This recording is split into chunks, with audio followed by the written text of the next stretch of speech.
Japanese Toyota headquarter থেকে maintain করা হয়। আমাদের দেশে একটা মিসকনসেপশন হচ্ছে টয়োটা গাড়ি শুধু জাপান থেকে আসবে। যে টেকনিশিয়ানগুলা আপনাদের গাড়ি কাজ করবে তারা টয়োটা সার্টিফাইড হতে হবে। আমাদের প্রত্যেকটা গাড়িতেই কিন্তু ব্যাট এবং এআইটিটা ইনক্লুডেড। অ্যাকচুয়ালি টয়োটা হাইব্রিড ব্যাটারির জন্য কত কিলোমিটারের ওয়ারেন্টি বা গ্যারান্টি দেয়? হাইব্রিড ব্যাটারিটার লংজিভিটি হচ্ছে ইঞ্জিনের লাইফ টাইম পর্যন্ত। আমি কিন্তু প্রতি ভিডিওতেই চান্স পেলে টয়োটাকে পচাই। মানুষ গাড়ি চালায় আসলে বাম্পার টু বাম্পার। আমি কি সিলেক্ট করতে পারবো যে আমাকে এই ফিচার দিতে হবে? মাথায় একটা জেনারেল আইডিয়া আছে, সেটা হচ্ছে জাপানে মার্কেটের জন্য যে গাড়িটা বানায় ওটা টয়োটা একটু ভালো করে বানায়। আপনাদের সেল করার বাইরে যে গাড়িগুলো আছে ওগুলো সার্ভিস পাবে কিনা। ঢাকাতে হচ্ছে কন্টিনেন্টাল ওয়ার্কশপ, যেটা আপনার এভারকেয়ার হসপিটালের পাশে। সেকেন্ডটা হচ্ছে আপনার চিটাগাংয়ে আগ্রাবাদ কারবয়। বাট আমাদের প্ল্যান আছে যে বিভাগীয় শহরগুলোতে একটা সার্ভিস সেন্টারগুলো ডেভেলপ করা। যদি কেউ ইনিশিয়ালি শুধু পার্টসের জন্য আসে সেক্ষেত্রে চাইলে সে এখান থেকে নিতে পারে। RAV4টা 2026 এর মডেল, যেটা এবছর লঞ্চিং হচ্ছে আমাদের মোটর শোতে।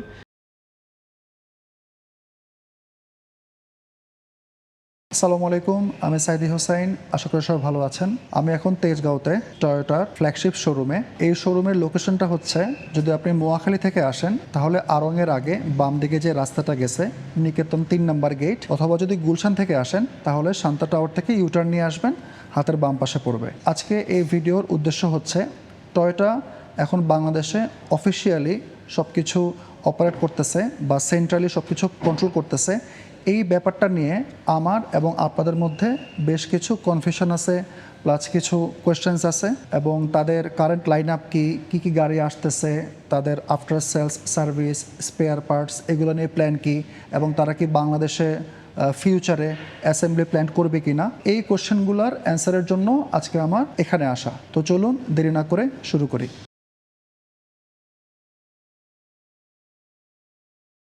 টয়োটা অফিসিয়াল, এটার মানে কি বা এটার অ্যাডভান্টেজ কি? তো এটা হচ্ছে টয়োটা মোটর কর্পোরেশন এবং টয়োটা তুষো কর্পোরেশন ডিরেক্টলি বাংলাদেশে একটা ইকোসিস্টেম এস্টাবলিশ অলরেডি করছে।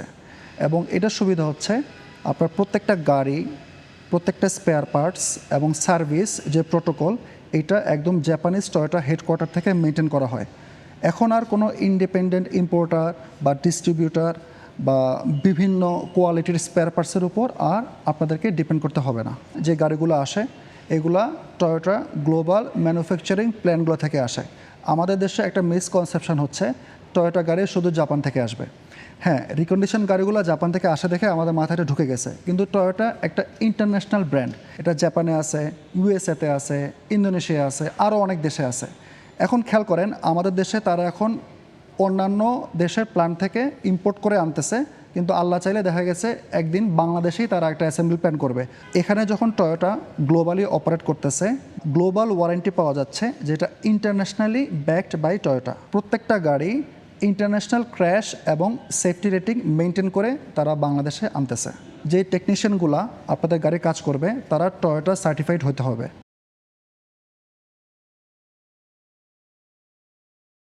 আমি এখন রেজা ভাইকে কয়েকটা কোয়েশ্চেন করব, যেটা হচ্ছে আমাদের দেশে যেহেতু অলরেডি জেডিএম গাড়ি যেগুলো রিকন্ডিশন অলরেডি পপুলার, কারণে পপুলার, ওগুলো একটু কমে পাওয়া যায়, বিভিন্ন ভ্যারাইটি আছে। তো আপনাদের এগুলা ব্র্যান্ড নিউ আর এই রিকন্ডিশন, এই দুটোর মধ্যে ডিফারেন্স কি, এবং মানুষ কেন ওইটা বাদ দিয়ে ব্র্যান্ড নিউ কিনবে? আচ্ছা, ফার্স্ট অফ অল হচ্ছে ব্র্যান্ড নিউ কিনলে যেটা সুবিধা হচ্ছে আপনি আসলে খুব জিরো রিস্ক নিয়ে গাড়িটা কিনতেছেন। এটাতে এই গাড়ির প্রিভিয়াসলি কোনো অ্যাক্সিডেন্ট হিস্ট্রি নাই, ফ্লাড ড্যামেজ হিস্ট্রি নাই। আপনি লোকাল মার্কেট থেকে যখন গাড়ি কিনেন দেখা যায় অনেক সময় গাড়িগুলো মাইলেজ টেম্পারিং করা থাকে। ম্যাক্সিমাম ক্ষেত্রে অনেকেই মানে কমপ্লেন করে, আমরা যেটা শুনি আর কি, অকশন শিট চেঞ্জ করার ব্যাপার থাকে। সো এই জিনিসগুলো আপনি আসলে ব্র্যান্ড নিউ কিনে যেটা সুবিধা, এই ধরনের কোনো চিন্তা নিয়ে আপনাকে গাড়ি কিনতে হচ্ছে না, এক ফার্স্ট অফ অল। সেকেন্ড হচ্ছে যদি বলি, এইগুলি প্রত্যেকটা গাড়িতে আমাদের একটা ওয়ারেন্টি আসে। 1 বছরের ওয়ারেন্টি থাকে ইঞ্জিন, গিয়ারবক্স, সিসি কম্প্রেসর এবং হাইব্রিড ব্যাটারি। অ্যাডিশনালি আপনি এই প্রত্যেকটা গাড়িতেই হচ্ছে 15,000 কিলোমিটার পর্যন্ত 4টা সার্ভিস পাবেন, যেগুলোতে আপনি engine oil, filter, check up এবং ওয়াশ কমপ্লিটলি ফ্রি থাকবে। পাশাপাশি আমরা কিছু কিছু ক্ষেত্রে ওয়ারেন্টি পিরিয়ড পার হওয়ার পরেও অনেক সময় দেখা যায় 3 মাস 4 মাস পরে অনেক সময় অনেক ধরনের কমপ্লেন আসে। একটা দুটো পেয়েছি আমি প্রিভিয়াসলি, আমি যেহেতু কাজ করেছি টয়োটাতে, সো আমি জানি। সো গুডউইল ওয়ার্নিং বলে ওয়ারেন্টি বলে একটা ব্যাপার আছে। সো টয়োটা কিন্তু অনেক সময় এই গুডউইলের কথা চিন্তা করে অনেক সময় সেক্ষেত্রে ওয়ারেন্টিটা প্রোভাইড করে থাকে এক্সটেন্ড, যেটা আপনি আসলে রিকন্ডিশন কোনো গাড়ির ক্ষেত্রে আসলে পাবেন না। পাশাপাশি যদি প্রাইসের কথা বলি, প্রাইসটা আসলে মানে আপনি তো আসলে কম্পেয়ার করবেন অ্যাপেল টু অ্যাপেল। সো 26-এর সাথে 26 মানে 26-এর মডেলের সাথে 26-এর মডেলের প্রাইস কম্পেয়ার করবেন। আমাদের একটা ধারণা যে টয়োটা করলা ক্রস তো 45-এ পাওয়া যায়, 50-এ পাওয়া যায়। সো আপনি আসলে কম্পেয়ার করছেন যে 2021 সালের গাড়ি বা 22 সালের গাড়ি, এটা হয়তো 50,000 কিলো বা 60,000 কিলো অথবা 70,000 কিলো গাড়ি চলা। সো আমরা যে গাড়িটা দিচ্ছি এটা আসলে 0 মাইলেজের গাড়ি, ওয়ারেন্টি সহ, সার্ভিস সহ 2026-এর। সো আপনি যদি এটার সাথে ব্র্যান্ড নিউর কথা চিন্তা করেন তাহলে মানে লোকাল ব্র্যান্ড নিউ যেটা বলে আর কি, তো সেক্ষেত্রে কিন্তু খুব বেশি ডিফারেন্স হয় না। আর আমাদের প্রত্যেকটা গাড়িতেই কিন্তু ব্যাট এবং এআইটিটা ইনক্লুডেড। সো আমরা কিন্তু 15% ব্যাট চালান প্রোভাইড করি এবং 5% এআইটি প্রোভাইড করি। সো এইটা কিন্তু অ্যাড করা গাড়িতে। সো আপনি যদি লোকাল মার্কেটে চিন্তা করেন সেক্ষেত্রে কিন্তু এটা পসিবল না আসলে। আরেকটা জিনিস হচ্ছে যে বাংলাদেশে যে গাড়িগুলি আসে সেগুলি কিন্তু বাংলাদেশের ওয়েদার বলেন, সো ওয়েদার অনুযায়ী বলেন, ফুয়েল কোয়ালিটির উপর মানে টিউনিং করেই মূলত আসে। সো যে সেক্ষেত্রে যে হয় কি যে আপনার road even the road condition also, so road কন্ডিশনের অনুযায়ী চিন্তা করলে আপনি সাসপেনশনটাও বাংলাদেশের মার্কেট অনুযায়ী একরকম করে করা, ইন্টারন্যাশনালি বাংলাদেশ না শুধুমাত্র বাইরে যে কান্ট্রিতে যায় সেই কান্ট্রি অনুযায়ী গাড়িগুলো আসলে টিউনিং করা এবং সাসপেনশনগুলো ওইভাবে সেট করা থাকে। আর আরেকটা জিনিস হচ্ছে আমাদের হাইব্রিড গাড়িটা নিয়ে রিকন্ডিশনের কথা বলতেছি আমি, যে ব্যাটারি হেলথ কী অবস্থা। ব্যাটারি হেলথ কিন্তু আমরা অনেকে চেক করি এবং আমাদের মাথায় থাকে যে ব্যাটারিটা কত কিলোমিটার চলবে। অনেক সময় মাইলেজ যেগুলো আমাদের দেশে কিন্তু তেলের গাড়ির ক্ষেত্রে আমার এক্সপিরিয়েন্স অনুযায়ী 1,20,000-1,30,000 মানুষ রাজি হয়, কিন্তু হাইব্রিডের ক্ষেত্রে 50,000-এর বেশি কিনতে চায় না। তো আপনাদের এটা জিরো। তো এখন যেই কনফিউশনটা আমাদের দেশে আছে, এটা আমারও আছে। অ্যাকচুয়ালি টয়োটা হাইব্রিড ব্যাটারির জন্য কত কিলোমিটারের ওয়ারেন্টি বা গ্যারান্টি দেয়? আচ্ছা, অফিসিয়ালি টয়োটা আসলে কোনো ওয়ারেন্টি প্রোভাইড করতে চায় না। ওদের কথা হচ্ছে যে ওরা গাড়িটা যেভাবে তৈরি করছে এটাতে কোনো ধরনের ওয়ারেন্টি ক্লেম করতে হবে না, বাট কান্ট্রি রিকোয়ারমেন্টে বা ক্লায়েন্ট স্যাটিসফ্যাকশনের কথা চিন্তা করে ওরা 1 বছর ওয়ারেন্টি, অফিসিয়াল ওয়ারেন্টি প্রোভাইড করে থাকে। অনেক জায়গায় আছে এটা এক্সটেন্ডেড ওয়ারেন্টি কিনে অনেকে প্রোভাইড করে, বাট আমাদের এখানে আমরা জাস্ট 1 বছর ওয়ারেন্টি প্রোভাইড করি। বাট টয়োটা থেকে যেটা আসলে রেকমেন্ড করে থাকে যে এইটার হাইব্রিড ব্যাটারিটার লংজিভিটি হচ্ছে ইঞ্জিনের লাইফ টাইম পর্যন্ত। সো ইউজুয়ালি একটা ইঞ্জিনের লাইফ টাইম ধরা হয় হচ্ছে 8 থেকে 10 বছর, বা আপনি যদি মাইলেজ চিন্তা করেন বাইরের ভালো রাস্তার ক্ষেত্রে চিন্তা করলে প্রায় 2.5 লাখ থেকে 3 লাখ কিলোমিটার। সো আপনি যদি বাংলাদেশের মার্কেটটা চিন্তা করেন, বাংলাদেশের রোড কন্ডিশন চিন্তা করেন, আপনি হয়তো 2 লাখ কিলোমিটারও কনসিডার করতে পারেন অ্যাটলিস্ট। আরেকটা জিনিস একটু অ্যাড অন করি, এটা কিন্তু টয়োটার 5th generation hybrid system. So এইটা কিন্তু one of the reliable hybrid system in টয়োটার লাইন আপের ক্ষেত্রে। সো এই জন্যই কিন্তু এখন আপনি দেখবেন যে এই গাড়ির ইঞ্জিনটা মানে এইটার সেট আপটাই কিন্তু এখন আপনি যদি টয়োটা সিএইচআর বলেন, নোহা বলেন, প্রিয়াস বলেন, স্কোয়ার বলেন, ইভেন আমাদের করলা অল্টিসও কিন্তু সেম লাইন আপে আসে, সেম ইঞ্জিন এবং সেম ব্যাটারি সিস্টেম। আপনি যদি আমার ভিডিও দেখে থাকেন, আমি কিন্তু প্রতি ভিডিওতেই চান্স পেলে টয়োটাকে পচাই। তো আমার যেটা সারা জীবনের কোশ্চেন, আপনি অ্যান্সার দিবেন আজকে, যে আপনাদের পিছনে ট্রান্সমিশন টানেলটা কেন দেন, যেন মাঝখানে কেউ বসতে না পারে? টয়োটা তো মূলত 4 হুইল ড্রাইভ, মানে 4 হুইল ড্রাইভই হয়, ম্যাক্সিমাম গাড়িগুলো 4 হুইল 2 হুইল দুইটাতেই করে, বাট আমরা যেটা আনি সেটা মূলত হচ্ছে 2 হুইল ড্রাইভ। সো এইটা মূলত গাড়ির স্ট্রাকচারাল যে রিজিডিটি যেটা, সো এইটাকে আসলে স্ট্যান্ডার্ডটা বাড়ানোর জন্যই মূলত এই জিনিসটা করে। রেজা ভাই, এতক্ষণ তো আপনি ওয়ারেন্টি বললেন বা কিভাবে সার্ভিস দেবেন সবই বললেন। এখন আমি জানতে চাই যে রিকন্ডিশন যে করলা ক্রসগুলা, ওইটার যে ফিচারগুলো আছে, ওইটার সাথে এটার ফিচারের কি অবস্থা? ফার্স্ট অফ অল যদি ফিচারের কথা বলি, ফিচারে যেটা হয় কি যে মানে এটা হচ্ছে কান্ট্রি ওয়াইজ ফিচারগুলি আসলে ভ্যারি করে। সো আপনি যদি জাপানেও গাড়ি কিনেন, জাপানে দেখবেন যে বিভিন্ন ধরনের প্যাকেজ থাকে। সো অনেকে হয়তো ইমার্জেন্সি ব্রেক প্যাকেজ কিনে, অনেকে সানরুফ সহ কিনে, অনেকে সানরুফ ছাড়া কিনে। সো 3-4টা প্যাকেজ থাকে। তো বাংলাদেশের মার্কেটে হয় কি যে আপনার আসলে যেহেতু আমাদের লিড টাইমটা অনেক সময় বেশি হয়, যে 3 থেকে 4 মাস লেগে যায়, সেই ক্ষেত্রে আমরা আসলে চেষ্টা করি যে একটা স্ট্যান্ডার্ড ফিচার সেট করে গাড়িগুলি সবগুলি গাড়িতে আমাদের একটা আসে।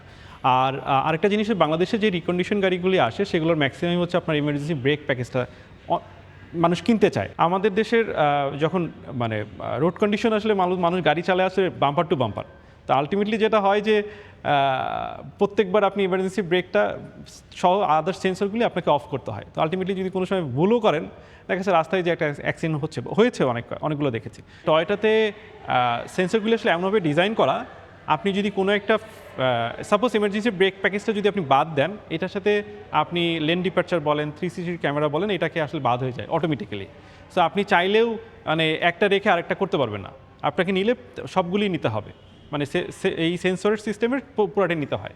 আচ্ছা, তাহলে কি আমাদের দেশে ধরেন আমি যদি আপনাদের কাছ থেকে টয়োটা কিনতে চাই, আমি কি সিলেক্ট করতে পারবো যে আমাকে এই ফিচার দিতে হবে? আসলে এই সুযোগটা এখন আপাতত নাই। আমরা হয়তো ইন ফিউচারে হয়তো এই সুযোগটা আসবে যে আপনি চাইলে কি ফিচার সহ নিতে চান সেটাও আমরা হয়তো আসবে মানে ইন ফিউচারে, বাট এখন আপাতত এটা নাই। জেডিএম গাড়ি তো আমরা জানি জাপান থেকে আসতেছে, কি কন্ডিশন।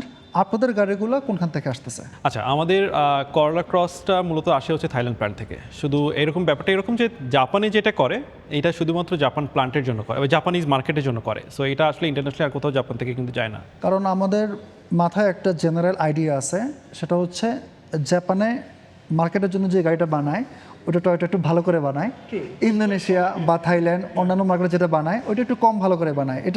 এর ব্যাপারে কিছু বলেন। আচ্ছা, এইটা আসলে হ্যাঁ, এইটা আমরা অনেক কোশ্চেন পেয়েছি, বাট এইটা আসলে আপনি এটা নিয়ে চিন্তা করেন, টয়োটা আসলে কোনোভাবেই চাইবে না যে আমার একটা প্ল্যান্টের গাড়ি ভালো হোক আর একটা গাড়ি প্ল্যান্টের খারাপ হোক। বাট এইটা মূলত হচ্ছে যে আপনার অপারেশনাল কস্ট বলেন, আপনি যদি র মেটেরিয়ালস অ্যাভেলেবিলিটি বলেন, সব কিছু চিন্তা করে থাইল্যান্ডেই মূলত হচ্ছে এটার জন্য সুইটেবল। ইভেন শুধু করলা ক্রস না, আমাদের করলা ইয়ারিস ক্রস বলেন, ইয়ারিস সেডান বলেন, করলা সেডান যেটা করলা অল্টিস নামে আমাদের যেটা আসে সেটাও থাইল্যান্ড থেকে আসে। তাহলে আপনি টয়োটার রিপ্রেজেন্টেটিভ হিসেবে কনফার্ম করতেছেন যে আপনাদের গাড়ির কোয়ালিটি জেডিএম থেকে কম না? না, গুণগত মান যদি আপনি চিন্তা করেন, এটা কোনোভাবেই আপনি এটা থাইল্যান্ডের গুণগত মান এবং জাপানের গুণগত মান আসলে একই। রেজা ভাই, কিছুদিন আগে আমি একটা ভার্টিক্যাল একটা ভিডিও দিছিলাম আপনাদের ওই যে অরিজিনাল স্পেয়ার পার্টস এবং কাউন্টার ফেটের যে ডিফারেন্সটা, ওই ভিডিওটা আল্লাহর রহমতে অনেক সাড়া ফেলছে এবং ওইখানে বেশ কিছু কোশ্চেন আসছে স্পেয়ার পার্টস এবং সার্ভিস রিলেটেড।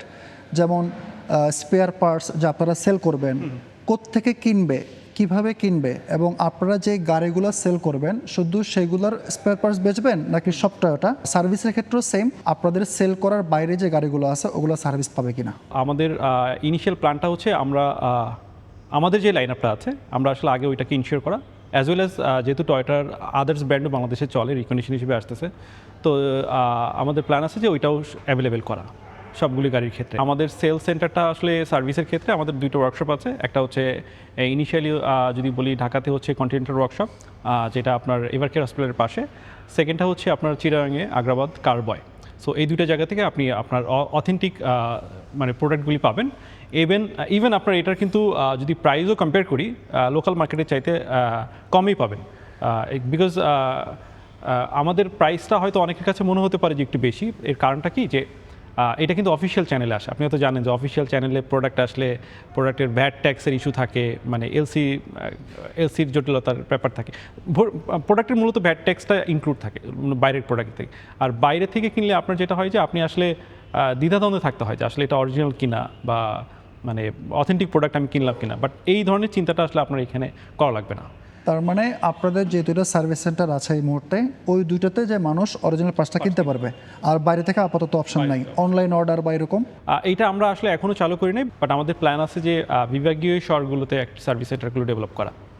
অ্যাকচুয়ালি আপনারা গাড়ি বিক্রি করবেন যদি সার্ভিস ঠিক থাকে, যদিও টয়োটার উপর মানুষ ভরসা আছে, তারপরও আছে না যে আমার বাসার কাছে সার্ভিস, অথেন্টিক জায়গা থেকে সার্ভিস করার ক্ষেত্রে হ্যাঁ আমাদের এই প্ল্যান আছে। আশা করছি 3-4 মাসের ভিতরে আমরা এখান থেকে হয়তো পার্টস বিক্রি করা শুরু করব। তার মানে এই তেজগাঁও যে আপনাদের শোরুমটা স্পেয়ার পার্টস সেল করতে পারবেন। যদি কেউ ইনিশিয়ালি শুধু পার্টসের জন্য আসে সেক্ষেত্রে চাইলে সে এখান থেকে নিতে পারবে। আমার লাস্ট কোয়েশ্চেন, আপনাদের এখন কারেন্ট লাইন আপে কী কী গাড়ি আছে, এবং অ্যাটলিস্ট আমাকে এই বছরের যে প্ল্যান বা যে গাড়িগুলো লঞ্চ করবেন যদি একটা আইডিয়া দিতেন।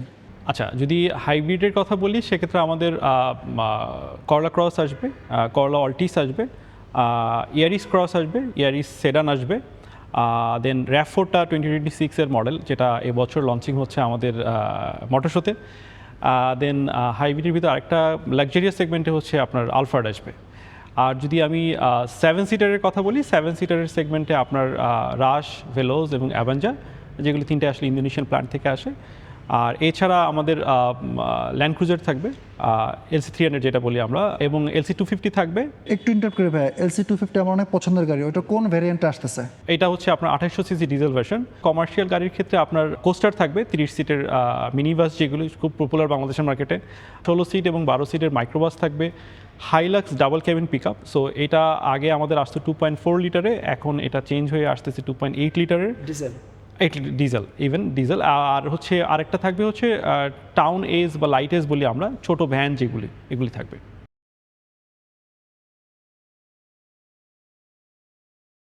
আশা করি আজকের ভিডিওতে আপনাদের বেশ কিছু কোশ্চেনের অ্যান্সার দিতে পারছি, মানে আমি রেজা ভাই আমরা দুজনে মিলে। এরপরও যদি কোনো কোশ্চেন থাকে কমেন্টে জানাতে পারেন, অথবা আমি টয়োটার যে কন্ট্যাক্ট নাম্বার ওটা দিয়ে দিচ্ছি, তাদের সাথে ফোন করেও কথা বলতে পারেন। সবচেয়ে ভালো হয় যদি আপনারা এই শোরুমটাতে আসেন, আসলে আরও ভালো বুঝতে পারবেন যে তারা কিভাবে অপারেশনটা শুরু করছে। আজ এ পর্যন্তই, সবাই ভালো থাকবেন, আমার জন্য দোয়া করবেন। আল্লাহ হাফেজ।